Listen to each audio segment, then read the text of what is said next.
Kajian Ba'da Subuh tentang bekal menghadapi kehidupan abadi dari kitab At-Tazkirat fi Ahwalil Mauta wa Umuril Akhirat disampaikan oleh Ustadz Haji Agus Setiana di Masjid Al-Muhajirin Kancil. Kitab At-Tazkirat fi Ahwalil Mauta wa Umuril Akhirat, karya Imam Samsuddin Al-Qurtubi. Sebagian yang kita ambil dari kitab At-Tazkirat, dan tentu saja juga dikolaborasi dengan kitab-kitab lain. Dan pada kesempatan ini kita akan coba membahas tentang mencari agama yang baik dan benar. Pada saat ini kita mengetahui ada beberapa agama yang dianut oleh umat manusia. Dan kita ingin mencoba melihat termasuk agama yang kita anut saat ini. Tentu mengambil dalil-dalil dari dalil yang bisa kita yakini kebenarannya, terutama dalil-dalil itu dari Al-Quran dan Al-Hadits. Hadirin rahimakumullah, seringkali terdengar statement semua agama itu baik, semua agama itu benar, dan semua agama itu sama.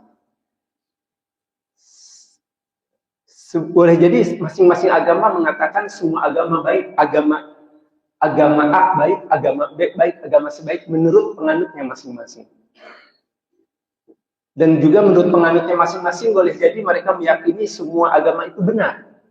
Nah, sekarang kita akan coba mengkaji dari sudut pandang Islam. Jadi kalau ini terdengar kepada penganut agama lain, maka ini adalah poin menurut pandangan agama Islam. Dan makanya ini penyampaiannya juga hanya dalam lingkungan Muslim.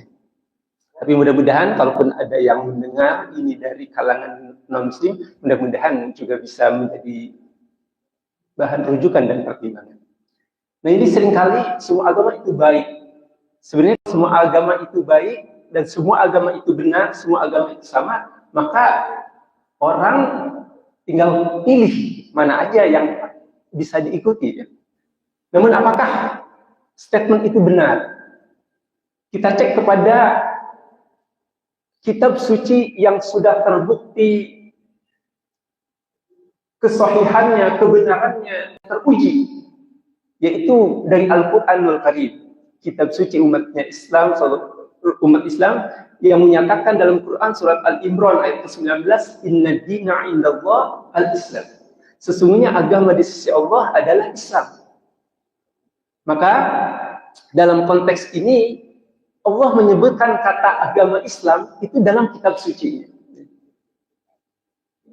Nah, kalau agama di sisi Allah adalah agama Islam, maka sudah barang tentu yang di sisi Allah lah agama yang mendapatkan keridhaannya.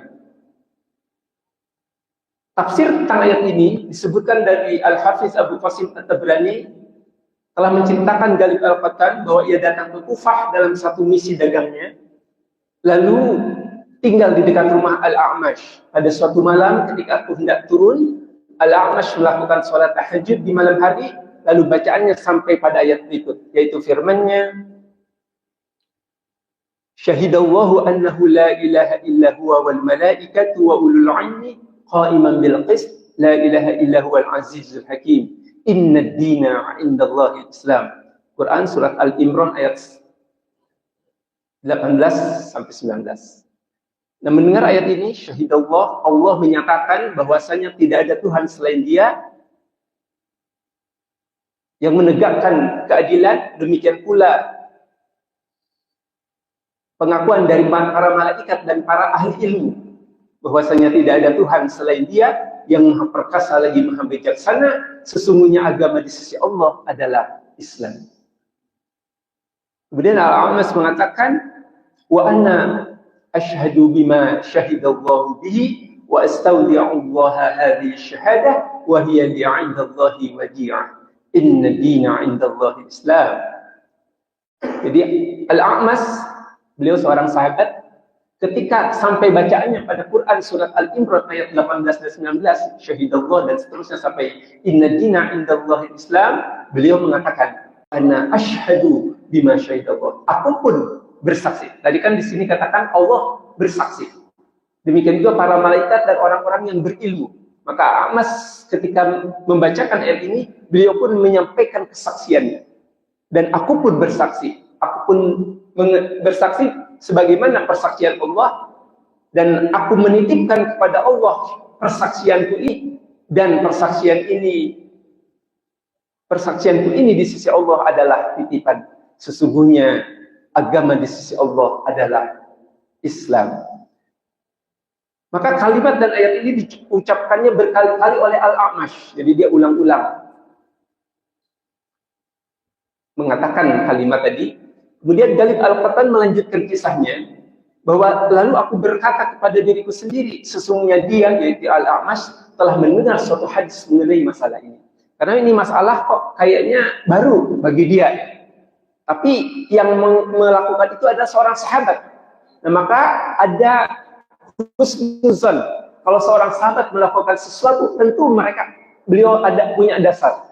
Dan tentu dasarnya adalah dari Rasul sallallahu alaihi wasallam. Karena para sahabat adalah orang-orang yang bertemu dengan Rasulullah sallallahu alaihi wasallam. Maka aku pada pagi harinya menuju kepadanya untuk berpamitan, kemudian aku berkata, wahai Abu Muhammad, sesungguhnya aku telah mendengarmu mengulang-ulang bacaan ayat ini. Maka Al-A'mash berkata, tidakkah telah sampai kepadamu suatu hadis mengenainya?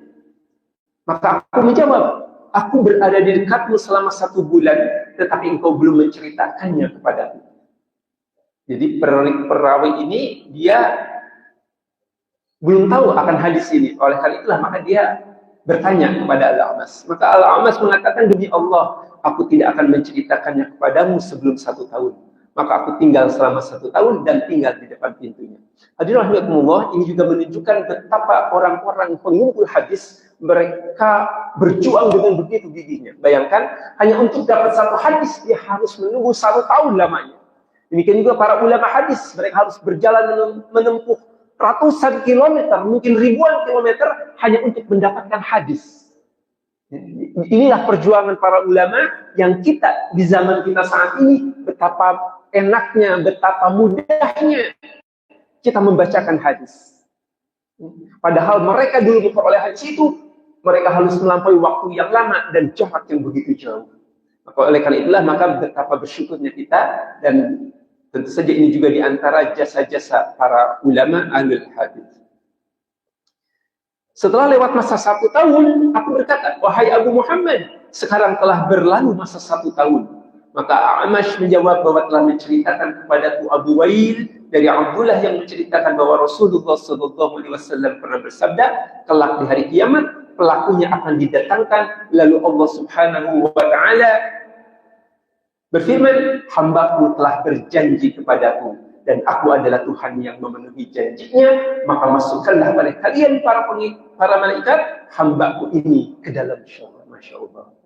Jadi ini ketika kita membacakan surat Al-Imran ayat ke-18 dan 19, maka kita bisa mengucapkan kalimat yang sebagaimana tadi diucapkan. Dengan harapan kelak di akhir nanti kita termasuk orang-orang yang oleh Allah Subhanahu wa Ta'ala dipersilakan untuk masuk surganya, berkah kita di alam dunia ini telah turut bersaksi bahwasanya tidak ada Tuhan selain Allah. Oleh karena itu, maka yang terbaik adalah kita menghafal ayat itu, supaya kita bisa setiap saat membaca, kemudian kita mengamalkan ini. Bagaimana kita membacanya kalau kita tidak hafal? Mungkin ketika baca Quran, ya barangkali sekali-kali baca Quran dan kebetulan pas baca ayat tersebut. Tapi ketika kita hafal, kita bisa baca dalam sholat kita, misalnya. Kita bisa baca sambil nyetir, ya, karena kita hafal, jadi tidak harus lihat Quran. Kemudian kita bisa mengucapkan ketika sampai pada ayat tadi, kita mengucapkan kalimat sebagaimana yang diajarkan oleh Rasulullah SAW. Hadirin, inilah pentingnya ilmu, sehingga berharap yang sedikit, yang pendek, yang begitu mudah, ternyata punya keutamaan yang begitu besar. Hadirin rahimakumullah. Pertama, agama di sisi Allah adalah Islam. Berarti kalau agama di sisi Allah adalah Islam, agama yang dibawa oleh Nabi Adam asli Islam. Nabi Nuh pasti Islam. Nabi Ibrahim, Nabi Ismail Islam. Termasuk yang dibawa oleh Nabi Musa pasti Islam. Jadi bukan agama Yahudi kan gitu. Yahudi itu sebutan, bukan nama yang spesifik disebut sebagai agama Yahudi ya. Tapi sebutan penganut Yahudi, termasuk Kristen. Ya. Jadi berarti agama yang dibawa oleh Nabi Isa adalah Islam. Dan terbukti kalau kita lihat di media sosial ya, tentang dari banyak orang-orang pembela Islam, mereka yang juga menguasai Alkitab, mereka sampai mengatakan ternyata di dalam Alkitabnya orang Kristen juga menyebutkan bahwa tiada Tuhan selain Allah. Dan kemudian juga bahwa Nabi Isa, para nabi pun melakukan sholat. Jadi di sana disebutkan Nabi Isa juga melakukan sholat. Jadi orang-orang yang bersama Nabi Isa juga ternyata di sana ada sholat juga. Ada gerakan mengangkat tangan, kemudian mengatakan amin, kemudian rukuk dan sujud. Ternyata juga disebutkan. Bisa kita cek di media sosial. Kemudian hadirin rahimakumullah, bahwasanya Islam disebut sebagai agama Allah, jadi dinisbatkan kepada Allah. Ya, jadi udah agama di sisi Allah adalah Islam, dan Islam disebut sebagai agama Allah. Afa ghayra dinillahi yabghuna wa lahu aslama man fis samawati wal ardh taw'an wa karhan wa ilaihi yurja'un. Apakah mereka mencari agama selain Islam, padahal berislam, berserah diri kepada Allah, semua yang di langit dan di bumi, baik dengan sukarela maupun terpaksa, dan hanya kepada Allah lah semua mereka dikembalikan. Maka agama di sisi Allah Islam, dan agama Islam disebut sebagai agama Allah. Jadi dinullah, apa ghairu dinillah. Apakah mereka mencari agama, mencari selain dari agama Allah? Jadi Islam dinisbatkan kepada Allah sebagai agama Allah. Kemudian di surat As-Saff ayat ke-7 sampai ayat ke-9 disebutkan, "Wa man azlamu mimman iftara 'ala Allahi al-kadhiba wa huwa yud'a ila al-Islam, wallahu la yahdi al-qaumaz zalimin." Dan siapa lagi yang lebih zalim dari orang-orang yang mengadakan dusta padahal dia diseru kepada Islam, dan Allah tidak menunjuki kaum yang zalim. Yuriduna liyutfi'u nurallahi bi afwahihim wallahu mutimmu nurihi walau karihal kafirun. Dan mereka ingin memadamkan cahaya Allah dengan mulut mereka, tapi Allah menyempurnakan cahayanya meskipun orang-orang kafir tidak menyukainya. Walladzi arsala rasulahu bil huda wa dinil haqq liyuzhirahu 'alad dini kulli walau karihal musyrikun.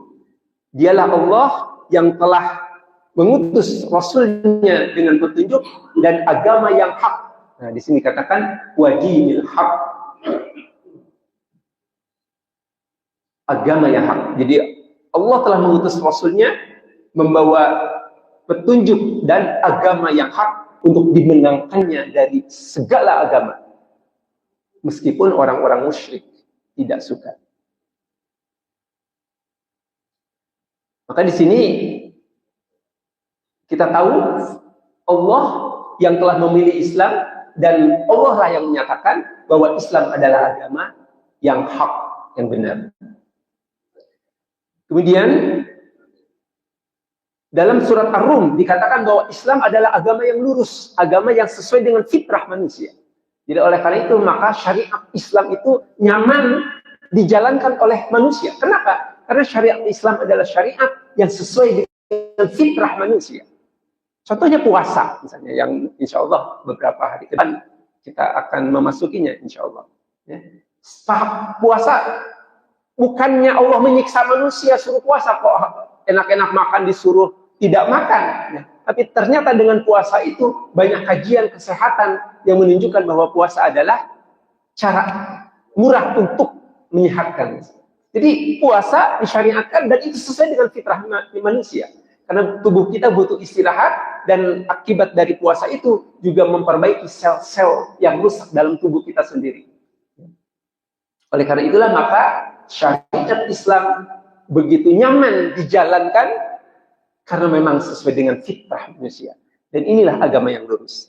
Dalam Quran surat Ar-Rum disebutkan fa'aqim wajhaka lid-dini hanifa fitratallahi allati fatara an-nas 'alaiha la tabdila li khalqillah dzalika ad-dinul qayyim walakin aktsarun nas la ya'lamun.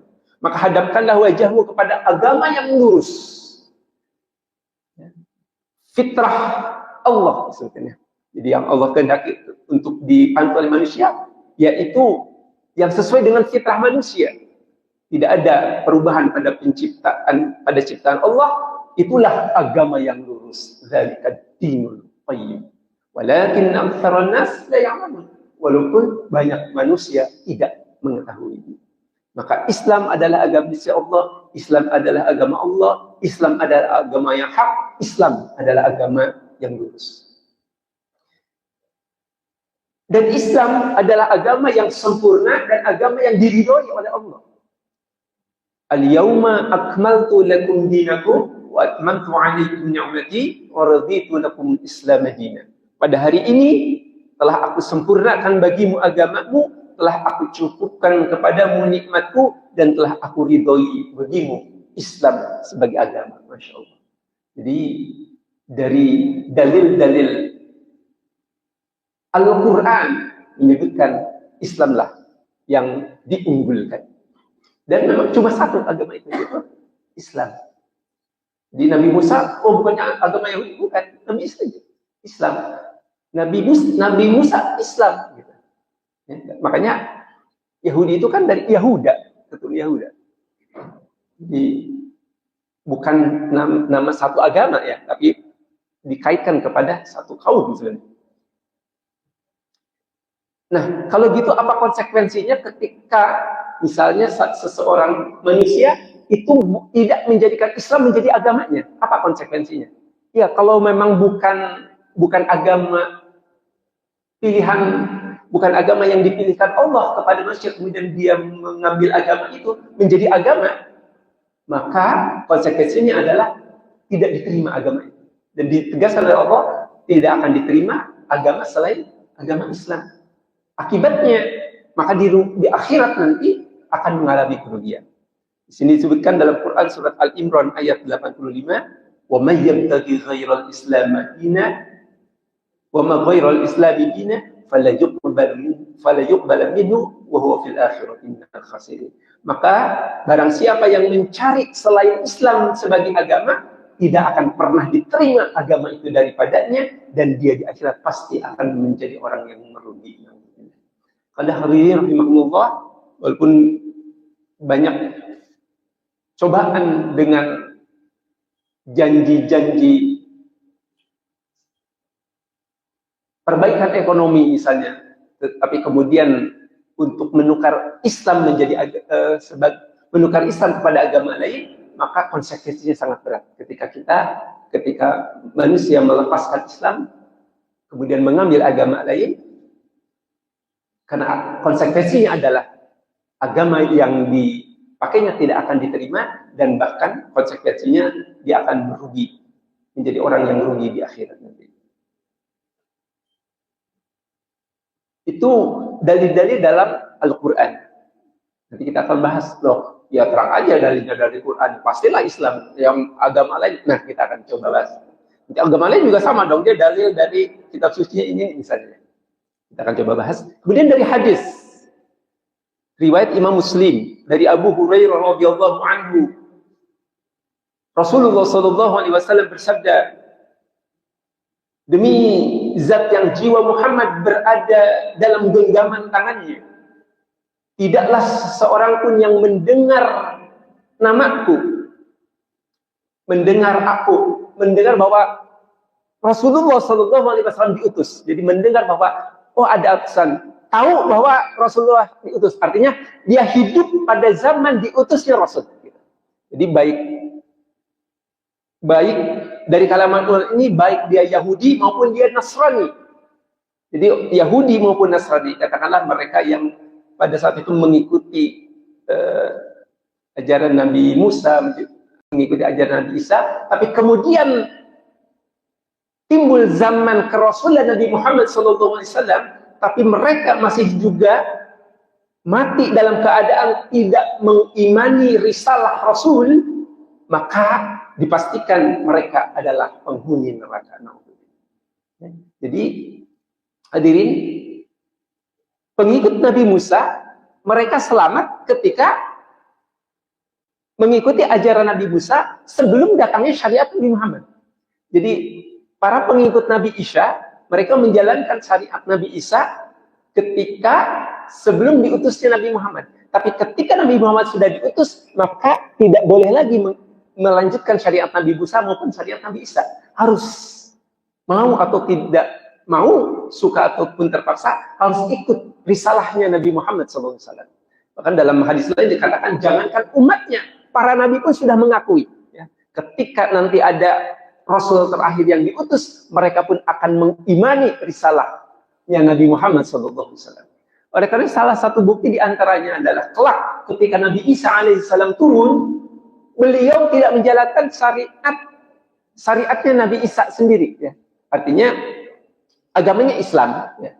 Semua nabi beragama Islam, tapi syariat para nabi bisa berbeda. Syariatnya bisa beda.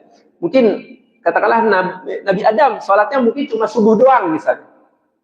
Terus nabi yang lain ada nabi yang sholatnya cuma zuhur doang. Ada nabi yang sholatnya cuma asar doang, cuma satu waktu. Ada yang maghrib doang, ada yang isya doang. Tapi syariat Nabi Muhammad sholatnya dari subuh sampai isya, lima kali. Itu syariat berbeda. Kalau agamanya sama Islam. Kenapa kok syariat berbeda? Karena zaman pun berubah, manusia pun berubah.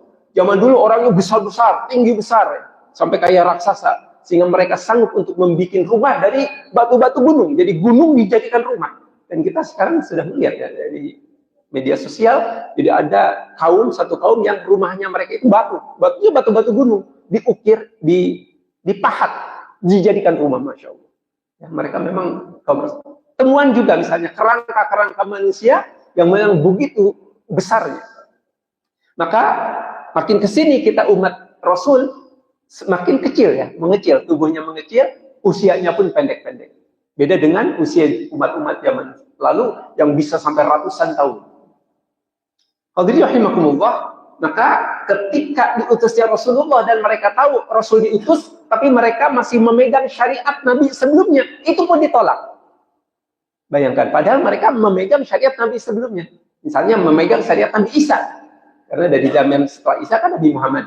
Tapi ketika Nabi Muhammad diutus, dia nggak mengikuti syariat Nabi Muhammad, tapi masih mengikuti syariat Nabi Isa, itu pun ditolak. Apalagi yang lebih dari itu.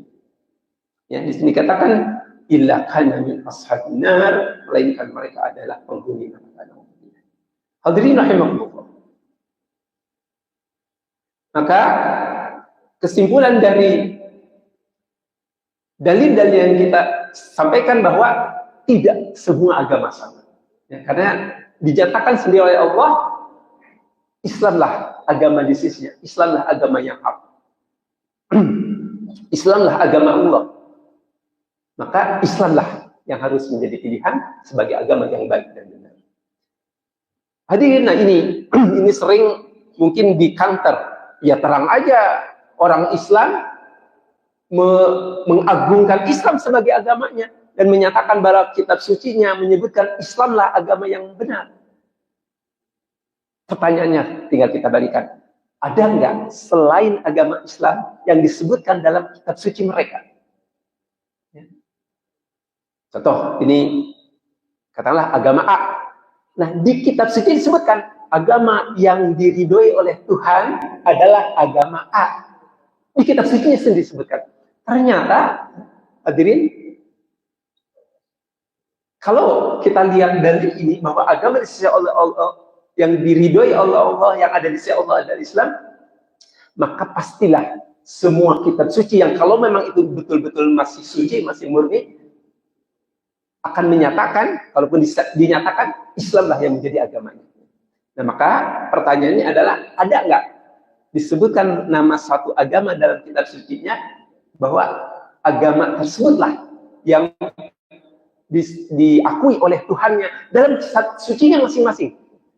Kalau Al-Quran udah jelas. Jadi kalau ada tanya, itu kamu agamanya Islam, emang di Quran disebut bahwa Tuhan itu memang milik Islam, ternyata dalil-dalilnya tadi begitu lengkap disebutkan. Ya. Jadi nama agama Islam diakui Allah dalam kitab sucinya Al-Quran. Tapi adakah suatu agama yang diakui dalam kitab sucinya sendiri? Jadi jangan-jangan ada suatu agama yang kitab sucinya sendiri nggak pernah nyebut nama agama itu. Hadirin rahimakumullah. Kemudian karena memang ini adalah agama Islam, maka itulah agama yang harus dijadikan sebagai petunjuk. Wa qul lil ladzina utul kitaba wal ummiyina a aslamtum fa in aslamu faqtadaw wa in tawallaw fa inna ma'alikal balagh. Dan katakanlah kepada orang-orang yang diberi Alkitab dan kepada orang-orang ummi. Orang ummi itu ahli tafsir menyebutkan, ada yang menyebutkan orang-orang ummi itu ada orang-orang musyrik yang tidak pandai baca nulis. Tapi ada yang mengatakan di sini karena dikaitkan dengan orang ahli kitab, katakan kepada orang ahli kitab dan orang-orang ummi itu orang-orang yang bukan ahli kitab. Jadi artinya orang-orang musyrik, orang-orang kafir lainnya yang bukan ahli kitab. Apakah kalian telah Islam? Kalau mereka Islam, maka mereka telah mendapat petunjuk. Tapi kalau mereka berpaling, kewajibanmu wahai Rasul, wahai Muhammad adalah hanya menyampaikan, tidak memaksakan. Ya, jadi Islamlah sebagai agama yang bisa dijadikan sebagai petunjuk. Hadirin rahimakumullah, lantas kalau sudah masuk Islam, apa keuntungannya? Jadi berbahagialah para jamaah yang mu'alaf, ya, yang tadinya bukan Islam, kemudian masuk ke dalam Islam. Sangat berbahagia. Salah satunya di antara ini, ada satu riwayat dari Ibnu Shimasah Al-Mahri. Ia berkata, kami hadir menjenguk Amr bin Ans. Pada saat itu beliau sedang berada dalam sakaratul maut. Beliau nangis lama dan menghadapkan wajahnya ke arah dinding.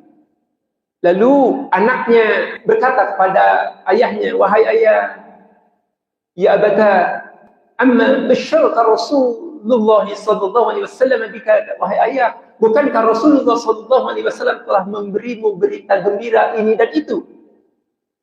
Maka kemudian beliau membalikan wajahnya yang tadi ke dinding menghadap kepada mereka. Kemudian berkata, inna afdala man nu'idu syahadata alla ilaha illallah wa anna Muhammad Rasulullah. Sesungguhnya sebaik-baik yang kita persiapkan adalah persaksian bahwa tidak ada Tuhan selain Allah dan bahwa Muhammad adalah Rasulullah. Aku telah melewati 3 masa dan aku melihat bahwa seorang pun yang paling membenci Rasul sallallahu alaihi wasallam selain aku, dan aku ingin bertemu dengan beliau dan aku ingin membunuh beliau. Andaikan aku meninggal pada saat itu, pastilah aku menjadi penghuni neraka. Maka tatkala Allah Subhanahu wa taala memasukkan Islam ke dalam hatiku. Jadi tadinya dia waktu masih kafir, dia membenci Rasul, bahkan ingin membunuhnya, tapi ketika Allah membukakan hatinya untuk menerima Islam, maka ia pun mendatangi Rasul. Ceritanya dia datangi Rasulullah SAW, kemudian dia katakan kepada Rasul, ya Rasul, ulurkan tanganmu, aku akan berbaiat kepadamu, masuk Islam. Maka Rasulullah mengulurkan tangannya, tetapi beliau masih tidak mengulurkan. Jadi ketika Rasul ngajak salaman, dia masih tidak mengulurkan, tidak menyambut uluran tangan Rasul. Maka Rasulullah bertanya kepada beliau, Malaka ya Amr, ada apa denganmu? Tadi kamu minta baiat. Ketika tangan Rasulullah dijulurkan, kok diam saja? Tidak. Kata Amr, aku minta persyaratan. Maka kata Rasul, apa persyaratan yang kau minta? Maka kata Amr, aku minta Allah mengampuni aku. Apa kata Rasul sallallahu alaihi wasallam? Ama alimta ya Amru anna al-islam yahdimu ma kana qablahu wa anna al-hijrata Anal Islam yahdimu ma kana qablahu wa anal hijrata tahdimu ma kana qablaha wa anal hajja yahdimu ma kana qablahu.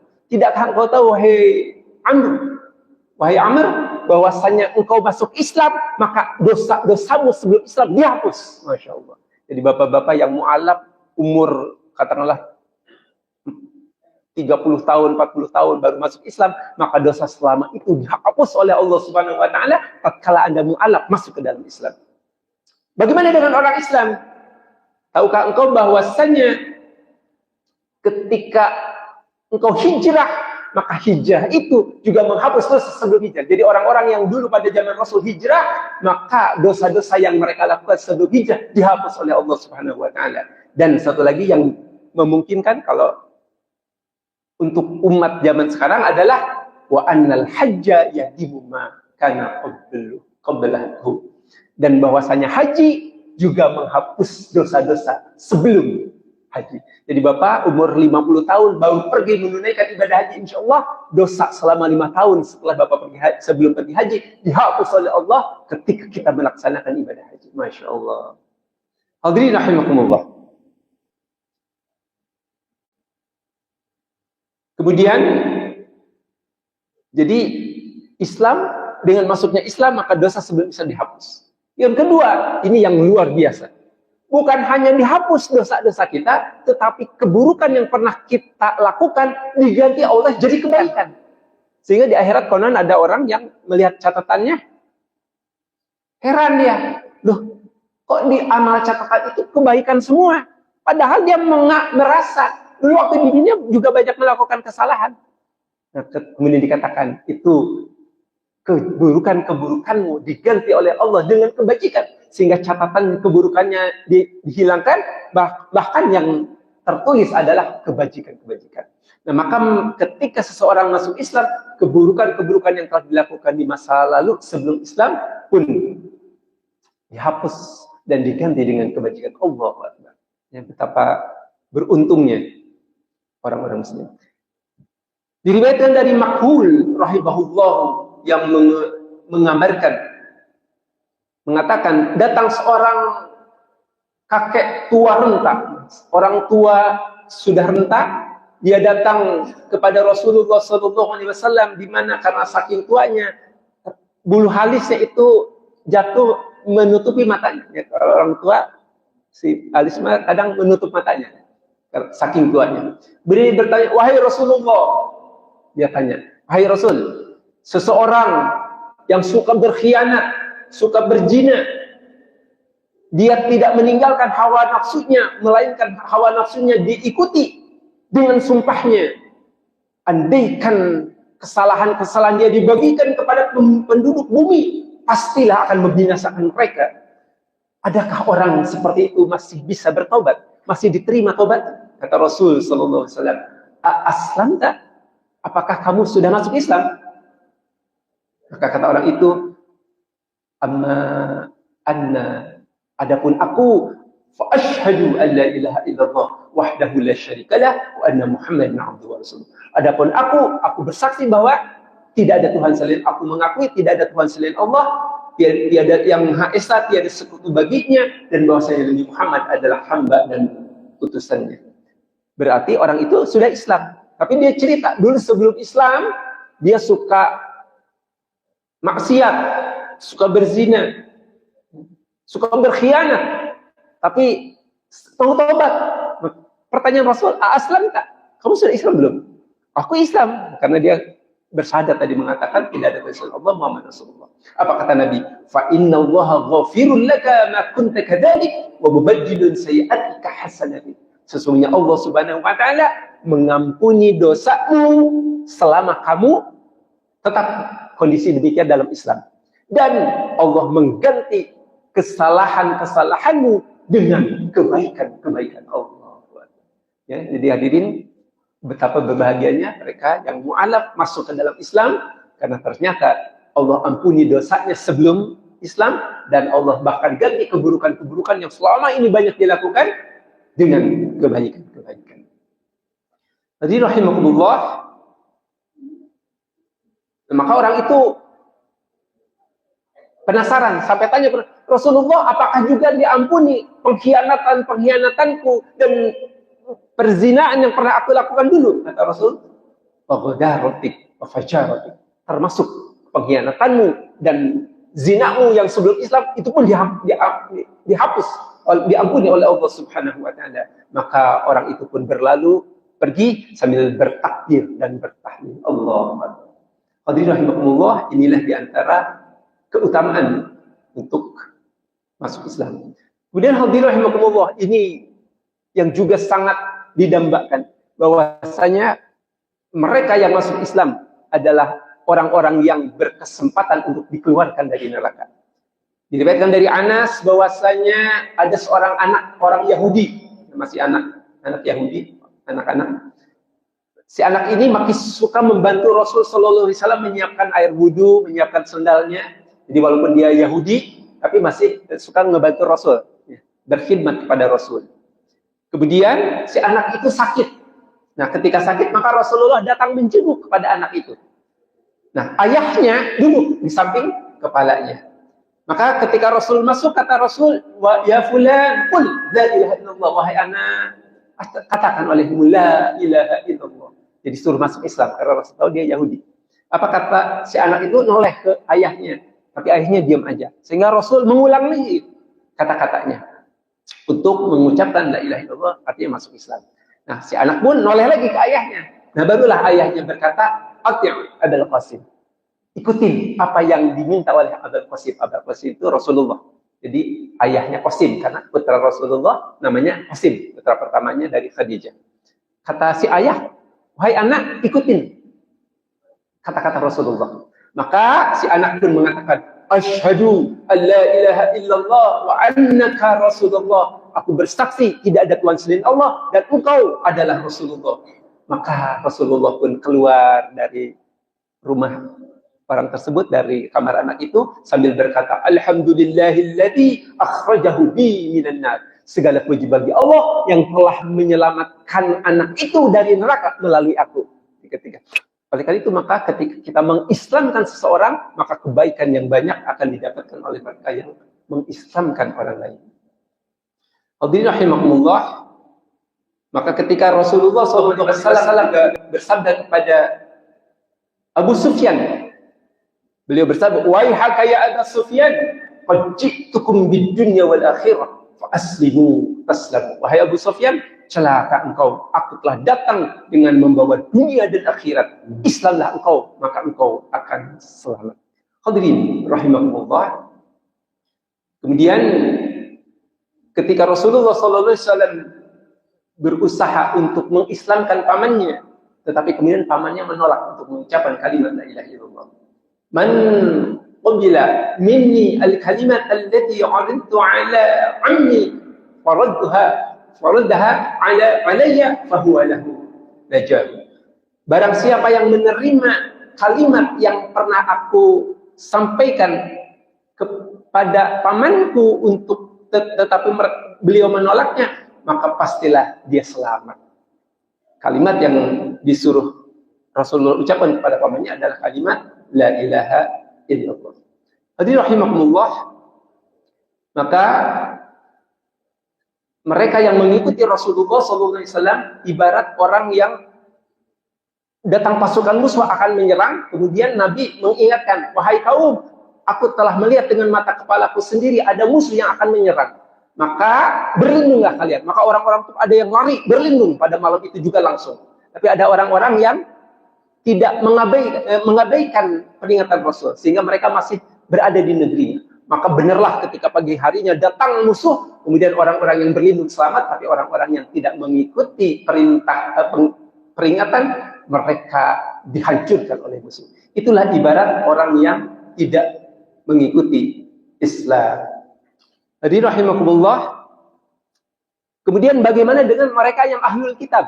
Ahlul kitab mereka beriman kepada para nabinya, tapi ketika kedatangan Rasulullah mereka pun beriman kepada syariat Nabi. Mereka dapat dua pahala. Katakan dari Jabir radhiyallahu anhu bahwa Nabi sallallahu alaihi wasallam, ini mereka yang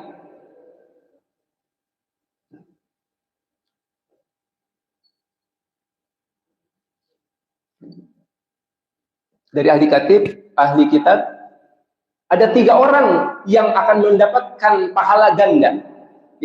Di antaranya adalah mereka ahli kitab yang mereka beriman kepada nabinya dan mereka pun beriman kepada syariat Nabi Muhammad SAW.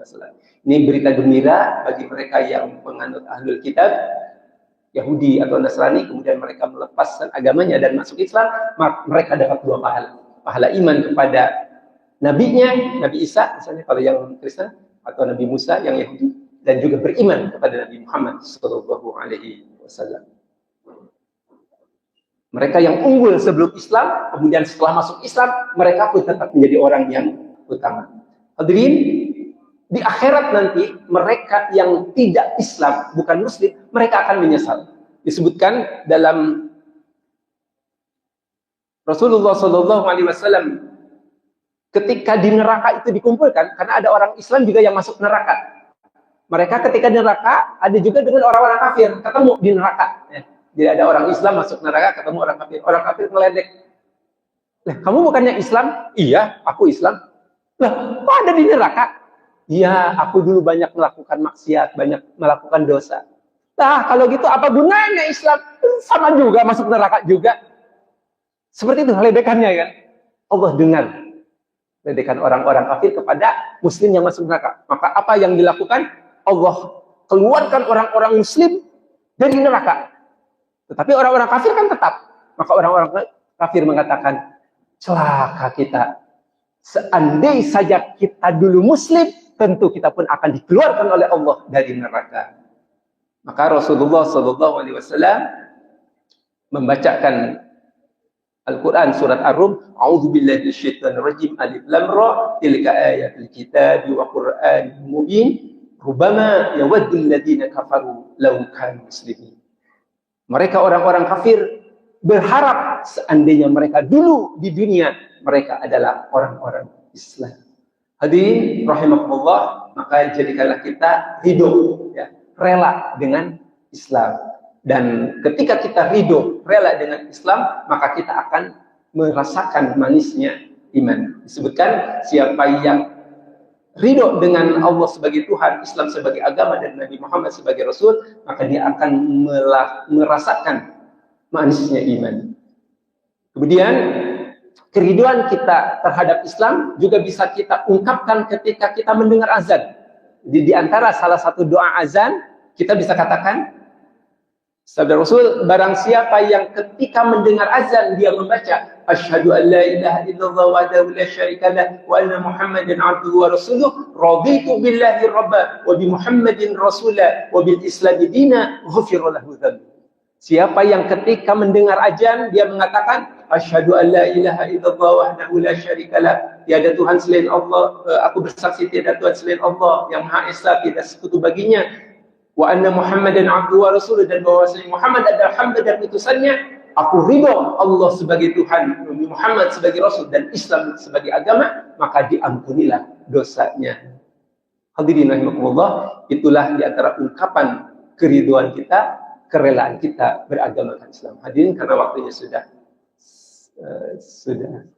mau menjelang syuruk ya, saya cukupkan sampai di sini, walaupun ada beberapa materi yang belum tersampaikan, tapi kita cukupkan karena intinya adalah bersyukurlah kita, karena ketika kita sekarang berada dalam memegang Islam, ini adalah petunjuk Allah Subhanahu wa taala, ini adalah rahmat Allah, bukan karena kitanya, tapi karena Allah yang telah menunjuki kita ke dalam Islam. Ada yang mu'alaf dari non-Islam masuk ke Islam, ada juga yang Islam dari lahir, tapi semua itu adalah karunia dan kasih sayang Allah kepada kita, dan inilah yang patut kita syukuri. Wallahu a'lam.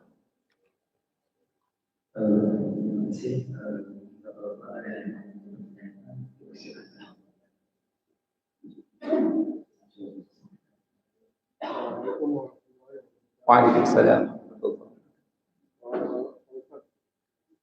Kalau seseorang yang mu'alaf menjadi mu'alaf, apakah punya kewajiban mengerjakan Islam? Yang kedua, kalau seandainya si mu'alaf ini balik lagi ke agama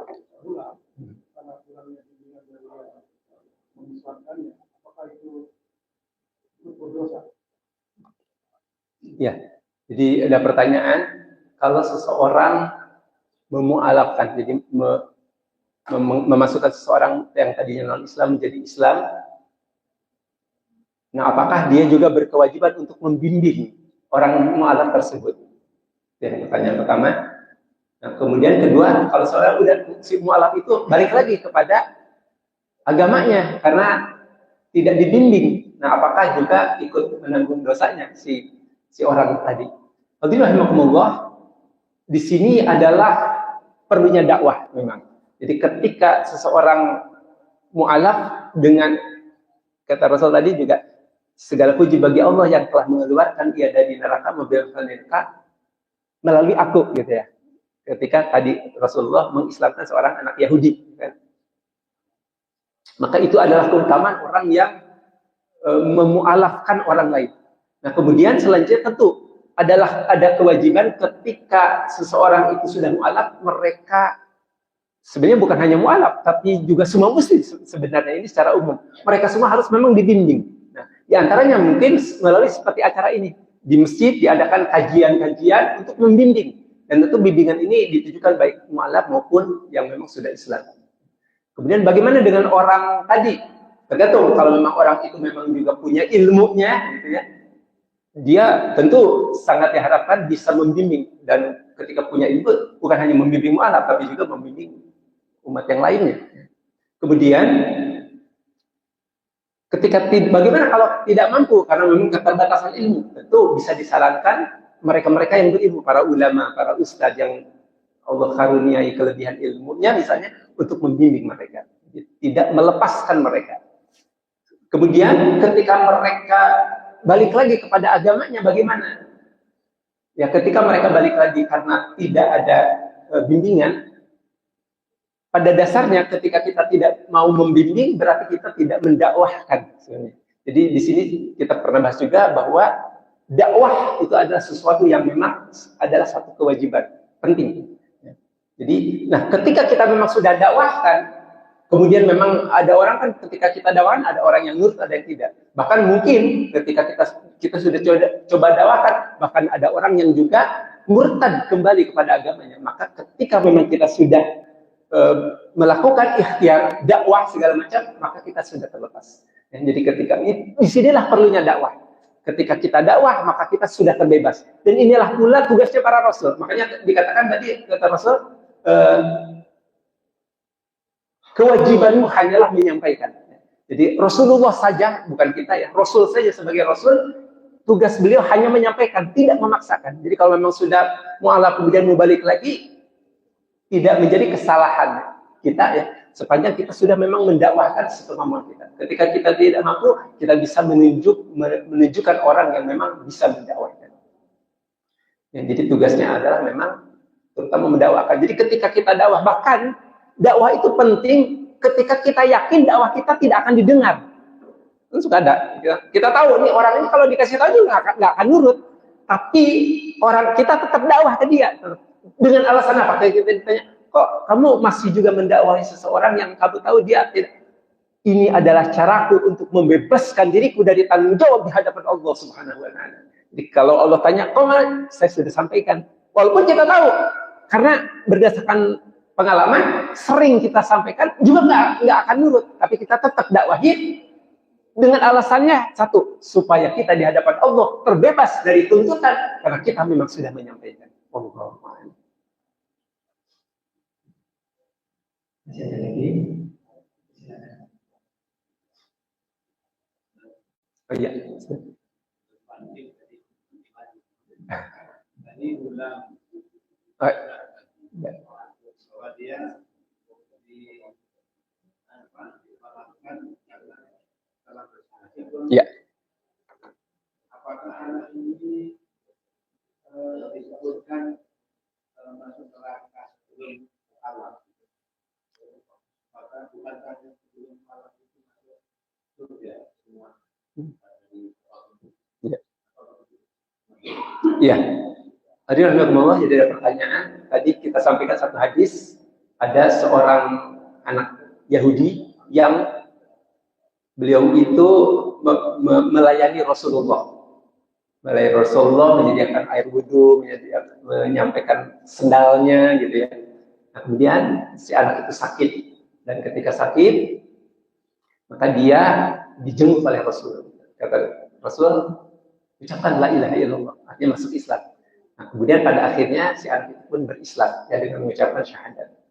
Nah, pertanyaannya tadi dari Ustaz Muslim, dia kan anaknya Yahudi masih anak-anak gitu.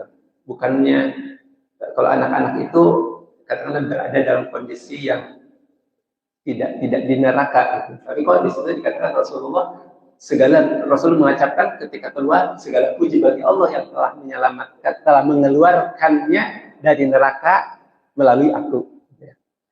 Jadi rahimahullah, jadi di hadis ini memang tidak disebutkan. Jadi kondisi anak, apakah anak itu memang masih udah balik apa belum? Ya, tidak disebut di hadis. Karena anak. Pernah Rasulullah SAW ketika ada unta, ya, ada unta, hidup unta gitu. Kata Rasul, anak unta, gitu ya. Jadi dalam konteksnya, padahal dia induk unta, ya. Induk unta udah dewasa, unta dewasa. Kata Rasul, itu anak unta. Rasulullah itu mah bukan anak unta, dia mah udah besar. Ya, walaupun udah besar kan dia masih tetap anak, gitu maksudnya ya. Dia kan masih tetap anak. Jadi walaupun sama kayak kita, loh itu kok kakek-kakek, loh kok itu anak. Mas, itu bukan anak, itu mah udah kakek. Ya kakek-kakek juga anak orang tuanya gitu. Nah, dalam konteks hadis ini memang tidak disebut kondisi umur si anak. Jadi bisa jadi anak itu memang sudah dewasa misalnya, tapi masih belum Islam. Wallahu a'lam.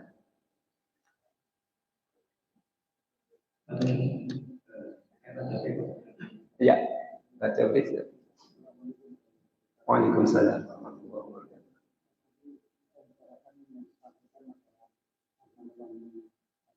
Ya. Ya. Ya.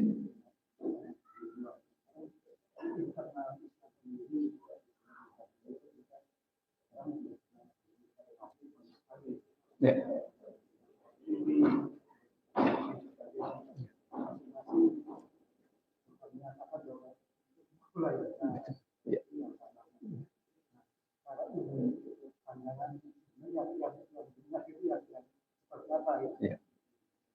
Baik, ada pertanyaan hadirin rahimakumullah. Tadi kita bahas tentang mana agama yang benar dan kita bandingkan antara Islam dan yang non-Islam. Loh, jangan jauh-jauh. Di Islam sendiri juga beda-beda. Islam ada firqah gitu kan, ada kelompok A, kelompok B, kelompok C yang mereka juga masing-masing kelompok mengklaim kelompoknya lah yang paling benar, kelompoknya lah yang ahli surga. Maka hadirin rahimakumullah, maka mana yang paling selamat kalau begitu? Mana yang harus kita pilih? Kita pilih bukan berdasarkan klaim, bukan berdasarkan nama, tapi berdasarkan kriteria. Apa kriterianya? Itu mereka yang Islamnya mengikuti tuntunan Allah dan Rasul. Itulah jalan keselamatan. Jadi mereka yang mengikuti Allah, taat kepada Allah, mengikuti Allah, mengikuti Rasulnya, mengikuti jejak-jejak sahabat yang mengikuti Rasul SAW. Karena jejak sahabat itu kan dikatakan radhiyallahu anhum wa radu anhu. Para sahabat itu adalah generasi yang Allah ridho kepada mereka, mereka pun ridho kepada Allah. Kenapa Allah menjadi sahabat? Karena para sahabat mengikuti milah, mengikuti syariatnya Nabi SAW. Maka ketika banyak firqah yang mengatakan inilah yang paling, yang masuk Islam, yang masuk surga, ya walaupun sesama Islam lain tidak masuk surga, atau minimal ya mereka akan mampir dulu ke neraka, misalnya seperti itu. Maka yang harus kita patokan adalah tinggal kita cek saja apakah yang dilakukannya telah sesuai dengan Allah dan Rasulnya. Jadi mengikuti Allah dan mengikuti sunnah Rasulnya. Tapi ketika itu bertentangan, misalnya melanggar, walaupun mereka mengaku ahlu sunnah, misalnya, oh kamilah kelompok ahlu sunnah wal jamaah, ya itu hanya sebatas pengakuan. Ketika prakteknya mengaku sebagai ahlu sunnah wal jamaah, tapi prakteknya tidak sesuai dengan sunnah dan jamaah, tidak sesuai dengan Quran dan hadis. Makanya Rasulullah SAW ingatkan, taraktu fikum amroin. Aku tinggalkan kepada kalian dua perkara. Kalian tidak akan sesat selamanya selama berpegang teguh kepada keduanya, yaitu kitabullah dan sunnah Rasul. Maka inilah yang harus kita pelajari. Kemudian hadirin, juga kita jangan menuduh seseorang yang beda dengan kita sebagai ahli neraka. Itu juga hati-hati. Karena boleh jadi dalam Islam memang ada opsional. Jadi boleh pilih A, boleh pilih B. Dua-duanya juga benar. Misalnya gitu ya. Jadi yang sampai karena ada pilihan A, pilih B, kita milih A. Maka kita tuduh yang milih B, mereka ahli neraka. Belum tentu. Karena boleh jadi itu adalah pilihan. Milih A, ya bisa juga, benar juga, milih B juga benar. Jadi tidak menjadi satu bahwa milih A benar, maka yang lain jadi salah. Nah, oleh karena itulah hadirin, sebagai tuntunannya adalah kita mesti mengkaji keilmuannya. Oleh karena itu beragama kita harus dikembalikan kepada sumber aslinya. Cek di Qur'annya, cek di hadisnya, cek kepada praktek yang kita lakukan ini apakah sesuai dengan petunjuk Allah dan Rasulnya atau tidak. Jadi jangan tertipu oleh klaim yang mengaku saya adalah kelompok yang selamat. Padahal prakteknya menyimpang misalnya. Jadi yang justru dilihat prakteknya. Apakah telah sesuai dengan kehendak Allah dan Rasulnya dalam syariat ini.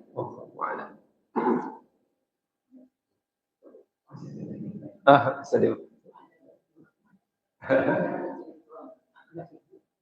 Tadi terkait sama itu ya. Kalau kita lihat ada mengikuti syariat Islam yang sunnah Rasulullah SAW.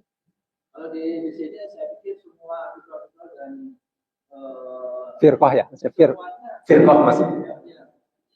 Semuanya itu kan pasti sudah mengikuti tadi syariat Islam. Jadi sebenarnya itu kan hanya merupakan metode dakwah. Bagaimana caranya? Jadi tidak ada yang tadi misalnya menyimpang ajarannya, yakin dan semuanya insya Allah. Yang jadi persoalan itu bagaimana menyatukan terkait dengan dakwah itu. Yang tadi juga nomor tadi besar. Karena yang sering terjadi tadi lain itu hanya metode dakwah gitu, dakwah dan itu semua mengikuti. Jadi bagaimana caranya agar kita tidak merasa paling benar dan yang paling penting bagaimana kita bisa menyatukan sifat-sifat yang tadi kita. Baik. Jadi ada yang sampaikan Ustaz Imam. Pada dasarnya umumnya firqah-firqah yang ada di kalangan muslim yang mereka juga punya dalil gitu ya. Dalilnya jadi artinya mereka juga bersumber pada syariat Islam. Terus nah kalau gitu bisa jadi kalau gitu kayak ya firqah-firqah yang ada juga memang benar semua juga bisa ya seperti tadi disampaikan. Jadi ketika ada perbedaan sangat boleh jadi perbedaan itu adalah opsional. Jadi boleh A boleh B gitu. Jadi bukan berarti ketika kita milih A maka yang B jadi salah, belum tentu. Nah, tetapi ukuran mana yang bisa kita ikuti atau yang mana yang harus kita jadikan pegangan adalah harus berdasarkan ilmu. Jadi bukan berdasarkan perasaan misalnya.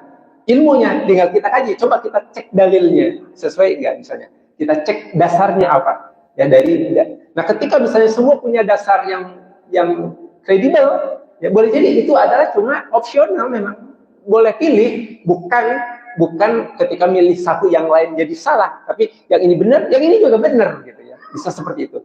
Nah, kemudian kalau gitu bagaimana mensikapi karena kehadiran firqah-firqah perbedaan pendapat itu seringkali juga menjadikan umat terpecah belah. Kadang-kadang di masjid ini terpecah, bikin lagi masjid lagi misalnya kan. Padahal dengan bikin masjid belum tentu satu juga, nanti pecah lagi, bisa pecah lagi ya, kapan selesainya. Jadi bikin lagi. Ya, masjidnya jadi banyak, tapi jadi kosong misalnya, karena kebanyakan masjid. Misalnya ya. Nah oleh karena itu maka, bagaimana solusinya? Nah, ini yang diminta. Bagaimana solusinya?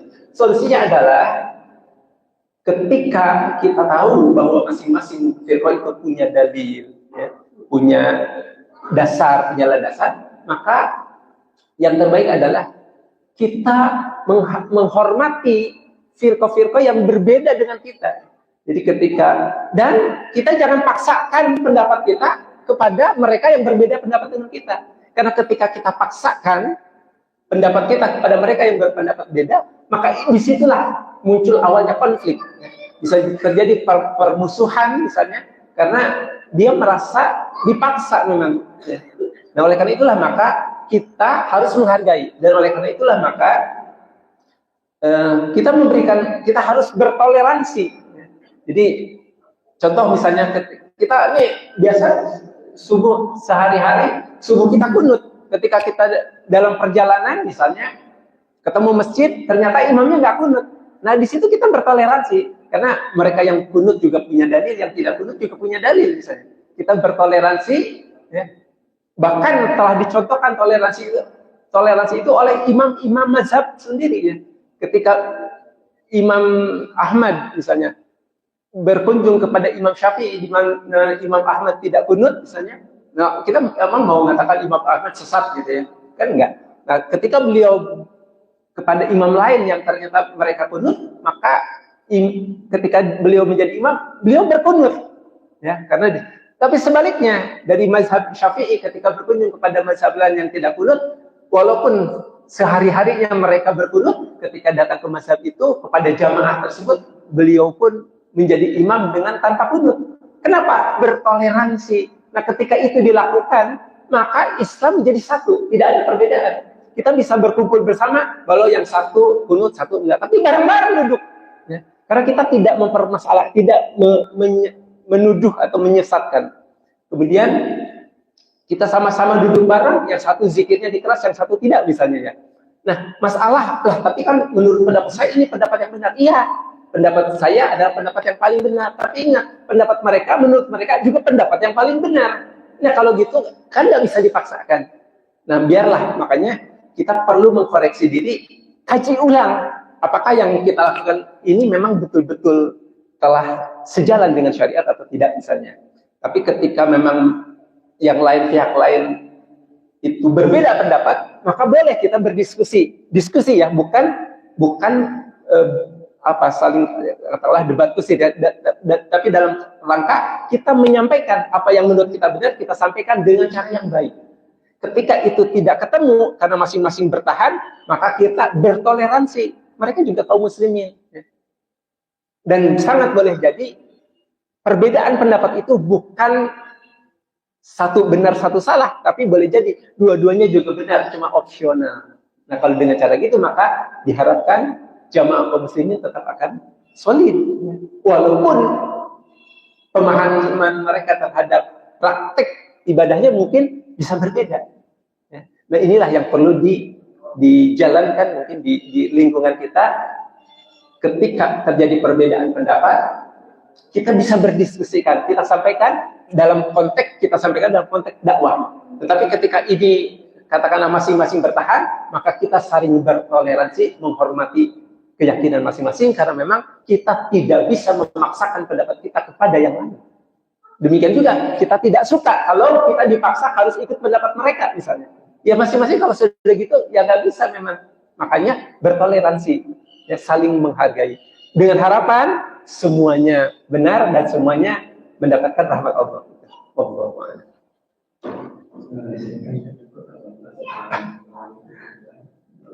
Baik hadirin, mudah-mudahan kajian kita pagi ini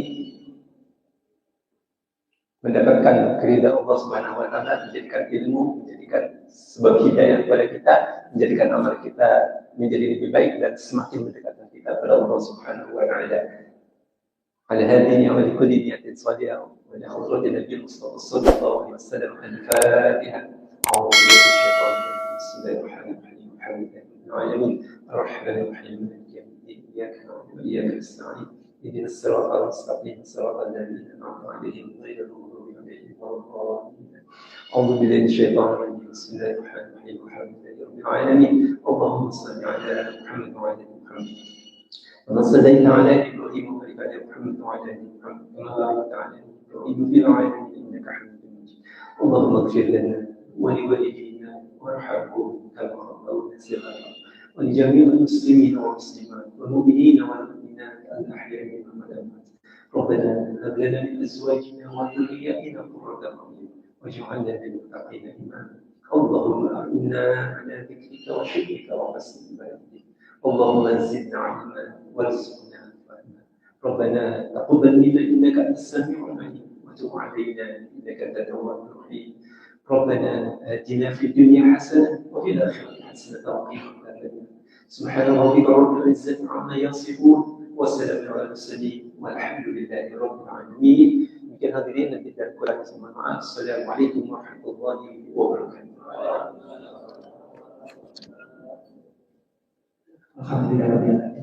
Terima kasih atas الهجرة رحلة هادينا حمل الإسلام لنا دينا.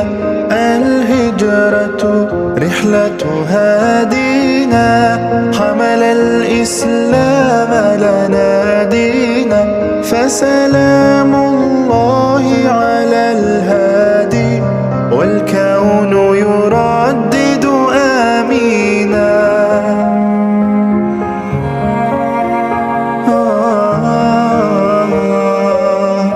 رحل الصديق عن الدار في صحبة خير الأبرار. رحل الصديق عن الدار في صحبة خير